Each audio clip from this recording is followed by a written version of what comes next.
নমস্কার, আমি ডক্টর দেবজ্যোতি দত্ত। আমি একজন কনসালট্যান্ট কার্ডিওলজিস্ট। আজকে আমরা উচ্চ রক্তচাপ বা হাইপারটেনশন নিয়ে আলোচনা করব। উচ্চ রক্তচাপ বা হাইপারটেনশন আমাদের দেশের স্বাস্থ্য ব্যবস্থার একটা মুখ্য সমস্যা। কিন্তু বেশিরভাগ ক্ষেত্রেই দেখা গেছে এটি আমাদের দেশে উপেক্ষিতই রয়ে গেছে। এই জিনিসটি আমরা WHO র একটি সমীক্ষা তুলে ধরলেই বুঝতে পারবো। WHO বলে যে ভারতবর্ষে মোট মৃত্যুর প্রায় 2/3 নন কমিউনিকেবল ডিজিজের জন্য হয়ে থাকে। নন কমিউনিকেবল ডিজিজ বলতে আমরা কি বুঝি? যে যেই রোগগুলি সংক্রামক নয়। এর মধ্যে যেমন পড়ে হার্ট অ্যাটাক, স্ট্রোক, কিডনির সমস্যা, তেমনি পড়ে রোড ট্রাফিক অ্যাক্সিডেন্ট, সর্পদংশনে মৃত্যু ইত্যাদি। তো এই যে বিস্তীর্ণ নন সংক্রামক যে ব্যাধি যেগুলো রয়েছে, এর মধ্যে দেখা যায় প্রায় 1/3 হয় হার্টের অসুখের জন্য। আর এই হার্টের অসুখের একটি মুখ্য রিস্ক ফ্যাক্টর হলো হাইপারটেনশন বা উচ্চ রক্তচাপ। আমাদের দেশে প্রায় প্রতি 2.5 জন পুরুষের মধ্যে একজন এবং 3 জন মহিলার মধ্যে একজন উচ্চ রক্তচাপ সমস্যায় ভোগেন। কিন্তু সবচেয়ে আশ্চর্যের বিষয় হলো যে এদের মধ্যে প্রায় অর্ধেকেই জানেনই না যে তারা এই সমস্যায় ভুগছেন, এবং বাকি অর্ধেক যারা বিভিন্ন ওষুধের উপর রয়েছেন তাদের ক্ষেত্রে দেখা যায় যে তাদের হাইপারটেনশনটি প্রপারলি কন্ট্রোল নয়। তারা প্রপার ডোজে ওষুধ পাচ্ছেন না। তো এর পিছনে কয়েকটি কারণ। একটি হলো আমাদের সচেতনতার অভাব। দ্বিতীয়, আমাদের প্রাইমারি হেলথ কেয়ার যে সেট আপ তার অপ্রতুলতা। এবং থার্ডলি বলা যায় যে ফিজিশিয়ানস ইনার্শিয়া, যেটা হলো অনেক ফিজিশিয়ানসদের যে প্রপার গাইডলাইনের যে টার্গেট সেই সম্পর্কে প্রপারলি সন্দিহান না থাকা। তো আমরা আজকে সেই বিষয়গুলি একে একে তুলে ধরবো। আমাদের নতুন একটি গাইডলাইন বেরিয়েছে, ইন্টারন্যাশনাল সোসাইটি অফ হাইপারটেনশন 2020 তে বের করেছে প্র্যাকটিশনারদের জন্য একটি হাইপারটেনশন নিয়ন্ত্রণের গাইডলাইন। তাতে টার্গেটটিকে দুটি ভাগে ভাগ করা হয়েছে। একটি হলো অপটিমাল টার্গেট, অন্যটি হলো এসেনশিয়াল টার্গেট। কেন করা হয়েছে? এই এসেনশিয়াল টার্গেট হলো অত্যাবশ্যকীয় টার্গেট, যেটা আমাদের অ্যাচিভ করতেই হবে।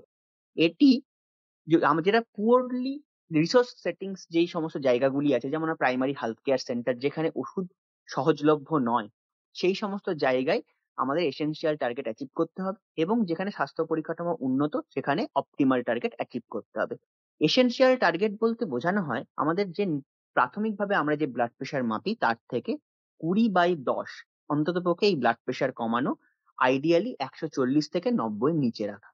আর অপটিমাল টার্গেট বলতে কি বোঝানো হয়? কোনো ব্যক্তি যদি 65 বছরের নিচে হন, তার প্রেশার 130/80 নিচে রাখা এবং 120/70 উপর রাখা। এবং 65 ইয়ার্স বা 65 বছরের ঊর্ধ্বে ব্যক্তিদের জন্য এই টার্গেটটি হয়ে যায় 140/90 নিচে প্রেশার নিয়ন্ত্রণে রাখা। এইবার আমরা আসবো যে হাইপারটেনশন বা উচ্চ রক্তচাপ কাকে বলে।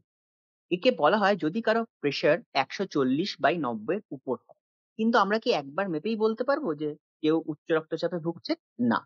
যদি কারো ব্লাড প্রেশার 180/110 বেশি হয়, আমরা তাকে ডেফিনেটলি একবার মেপেই বলতে পারবো এটি উচ্চ রক্তচাপ জনিত সমস্যা বা হাই ব্লাড প্রেশারে তিনি ভুগছেন। কিন্তু যদি একবার প্রেশার মেপে দেখা যায় সেটি 180/110 নিচে, কিন্তু 140/190 উপরে, আমাদের 1 থেকে 4 সপ্তাহ ইন্টারভালে 2 থেকে 3 বার এই প্রেশার মাপতে হবে, এবং তারপরেই আমরা ডেফিনেটলি বলতে পারবো যে কেউ এই হাইপারটেনশনে ভুগছেন।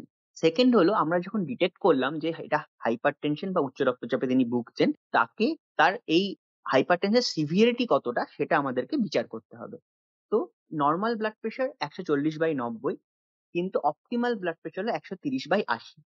এই দুটির মাঝখানে, মানে যাদের ব্লাড প্রেশার 130 থেকে 139/80 থেকে 89 এর মধ্যে, তাদেরকে আমরা বলি হাই নর্মাল গ্রেডের অন্তর্গত।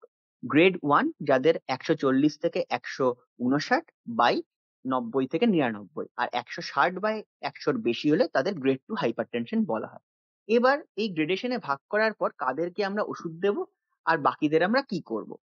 তো আমরা ওষুধ দেব তাদেরই যাদের ব্লাড প্রেশার 160/100 বেশি। আর যারা গ্রেড 1 বা হাই নরমাল অন্তর্ভুক্ত, তাদেরকে আমরা কি করব? আমরা প্রথমে দেখব তাদের অন্যান্য কোনো রিস্ক ফ্যাক্টরস হার্ট ডিজিজের আছে কিনা, যেমন ডায়াবেটিস, আগে তাদের কোনো হার্ট ফেলিয়ার বা স্ট্রোক বা হার্ট অ্যাটাক হয়েছে কিনা।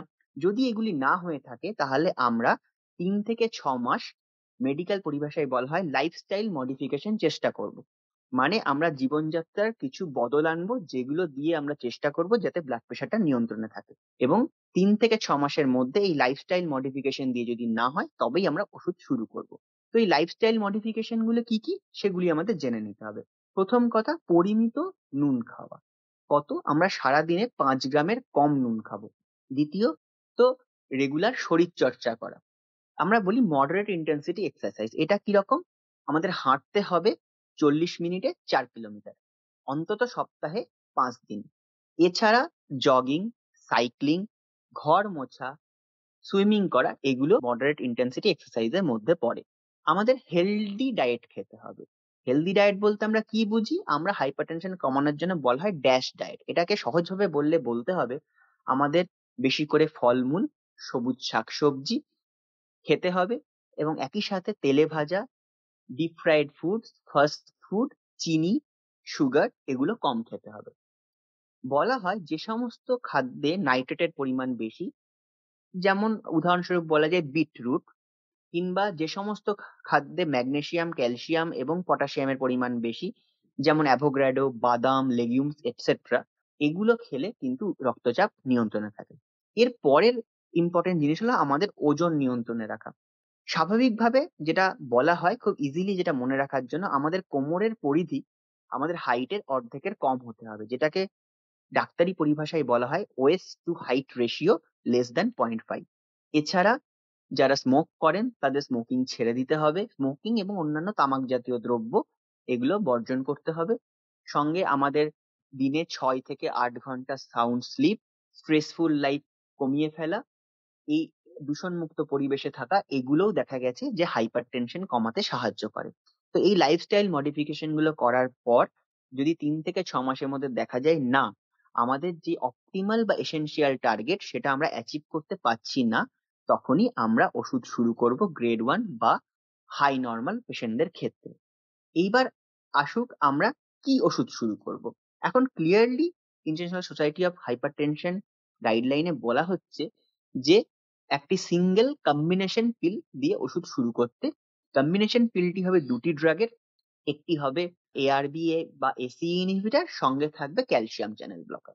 এইগুলি আমরা প্রথমে লো ডোজ কম্বিনেশন পিল শুরু করব, দেখব, বিপি মনিটর করব, যদি অপটিমাল টার্গেট বা অ্যাচিভ না করে আমরা এগুলোকে হাই ডোজ কম্বিনেশন পিল তারপর ইউজ করব। এরপর আমরা একে একে ডায়াবেটিক, স্পাইনোল্যাকটন, বিটা ব্লকার এবং অন্যান্য অ্যান্টি হাইপারটেনসিভ বা ব্লাড প্রেশার কমানোর ওষুধ যোগ করে আমরা আমাদের নির্ধারিত টার্গেট অ্যাচিভ করার চেষ্টা করব। এইবার নেক্সট আসবে আমরা ওষুধ কখন দেব। হাইপারটেনশনের ওষুধ আগে ইউজুয়ালি সকালবেলা দেওয়া হতো, কিন্তু এখন রিসেন্টলি হাইজিয়া ক্রোনোথেরাপির যে ট্রায়াল, সেই ট্রায়ালে দেখা গেছে যে দিনের বিপি থেকেও হাই নাইট বিপি, রাত্রেবেলার বিপি যদি কারো বেশি থাকে বা ভোরের বেলা যাদের মর্নিং সার্জ অফ বিপি থাকে, তাদের ক্ষেত্রে এই হার্টের অসুখ থেকে মর্টালিটি অনেক বেশি। এই নাইট বিপি যদি 20/10 বেশি থাকে অপটিমাম রেঞ্জের থেকে, তাহলে দেখা গেছে যে এই সিভি মর্টালিটি বা হার্টের অসুখ থেকে মর্টালিটি বাই 25% বেড়ে যায়। সেই জন্য আজকাল out of the office BP monitoring, মানে ডাক্তারের চেম্বারের বাইরে বিপি মনিটরিং এর প্রবণতা অনেক বেড়ে গেছে। আমরা দুটি পদ্ধতি দিয়ে এই out of the office BP monitoring করে থাকি। একটি হলো অ্যাম্বুলেটরি বিপি মনিটরিং, দ্বিতীয়টি হলো হোম বিপি মনিটরিং। এগুলো দিয়ে আমরা দেখতে চাই যে সারাদিনে প্রেশারটি কখন কিরকম থাকছে। যদি দেখা যায় যে যে সমস্ত পেশেন্টদের রাতের বেলার দিকে প্রেশার বেশি থাকছে বা ভোরের দিকে আর্লি মর্নিং আমাদের প্রেশার বেশি থাকছে, সেসব পেশেন্টদের ক্ষেত্রে সকালের থেকে রাতের বেলায় ওষুধ দিলে আমরা এই হার্টের অসুখজনিত যেই সমস্ত মর্টালিটি বা রোগগুলি, সেগুলি অনেক কমাতে পারবো।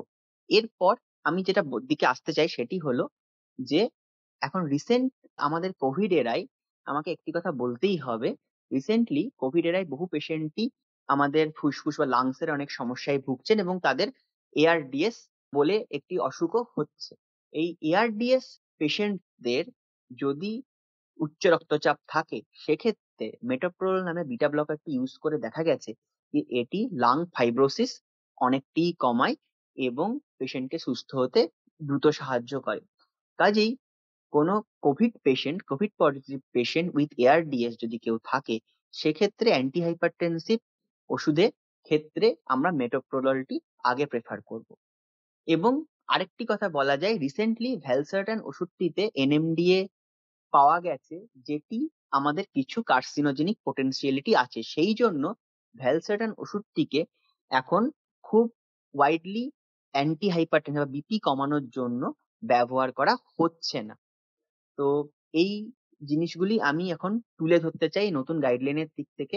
আমি একটি অ্যাওয়ারনেস স্প্রেড করার উদ্দেশ্যে এটি বলছি, এবং আশা করি অনেকের এ থেকে একটা অ্যাওয়ারনেস ডেভেলপ করবে, যেটা আমাদের হাইপারটেনশন আর্লি ডিটেকশন এবং তার অপটিমাল ম্যানেজমেন্টে সাহায্য করবে।